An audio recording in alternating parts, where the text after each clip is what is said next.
The Price of Tomorrow, Part 2. The Hardest Choices. Night fell heavy upon the little house, like a silent burden settling on fragile shoulders. The wind whistled softly outside, carrying with it the scent of rain and a quiet that felt almost cruel. Inside, a single candle flickered, throwing fragile shadows across the cracked walls. It wasn't much, this home, but to Daniel, it was everything. To his mother, it was both a sanctuary and a reminder of all the dreams that had slipped through her fingers. Daniel sat cross-legged on the cold floor, trying to focus on his homework. The dim light barely touched the edges of his notebook, and he squinted, determined not to complain. His mother sat by the corner, her hands busy stitching an old dress, her needle moving in and out like a heartbeat, steady but tired. Her fingers were rough, hardened by years of labor that paid too little and demanded too much. "Mom," Daniel's small voice broke the silence, hesitant yet full of care. "Are you okay?" She looked up, and for a moment, their eyes met. She forced a smile, the kind of smile that hides everything it cannot say. "I'm fine, my son. Just a little tired." But Daniel was no fool. He was young, yes, but he had learned to read the language of her eyes, the sadness that lingered even when her lips curved upward. He didn't ask again. He just lowered his gaze, feeling the weight of something he didn't yet have words for.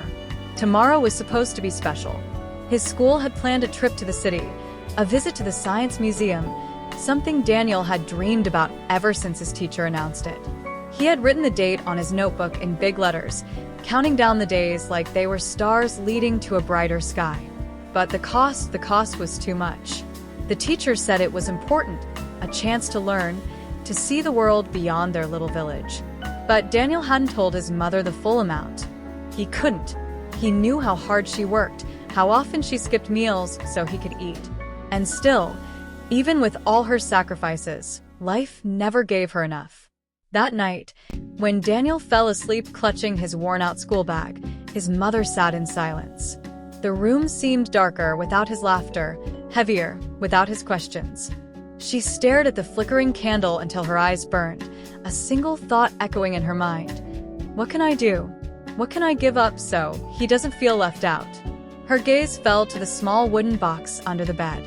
It had been there for years, untouched. Slowly, almost fearfully, she pulled it out.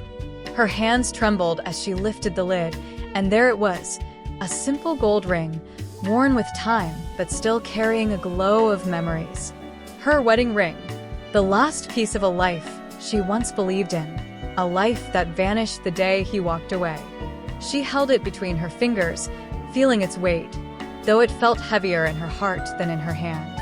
Memories came rushing back. The day he slipped it on her finger, promising forever. The nights they whispered dreams about the future. The mornings they woke to a love she thought would last. And then silence, absence, empty promises left behind like broken glass. Tears blurred her vision. This was supposed to be for emergencies, she thought. But isn't this an emergency? Isn't his happiness worth more than my memories?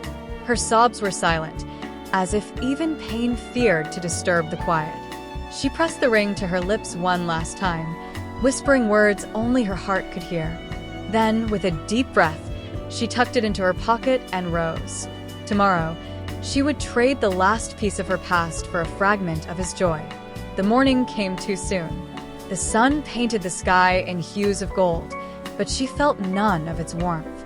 Her steps were heavy as she walked to the pawn shop, the ring clutched tightly in her hand. Every step felt like a betrayal, every breath like goodbye.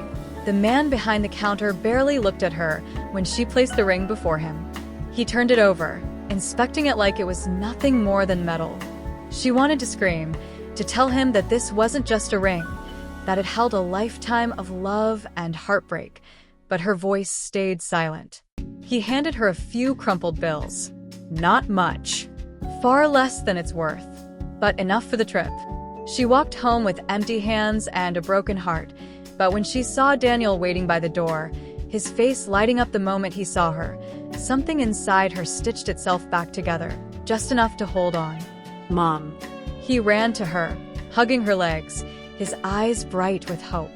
She smiled and handed him the money, watching as joy washed over his face like sunrise after a long, endless night. Thank you, Mom. "You're the best," he said, his voice filled with a happiness she wished she could bottle and keep forever. She hugged him back, holding him so tight, as if love alone could shield him from the world. He didn't know. He didn't need to know. That ring was gone. Her dreams, her past, they were gone too. But for him, she would give everything, even her last hope. As the evening skies stretched across their little home, she sat by the window, watching him pack his bag with excitement. Her heart ached, but she told herself the same words over and over. He's happy. That's all that matters. But deep inside, a voice whispered, "At what cost?"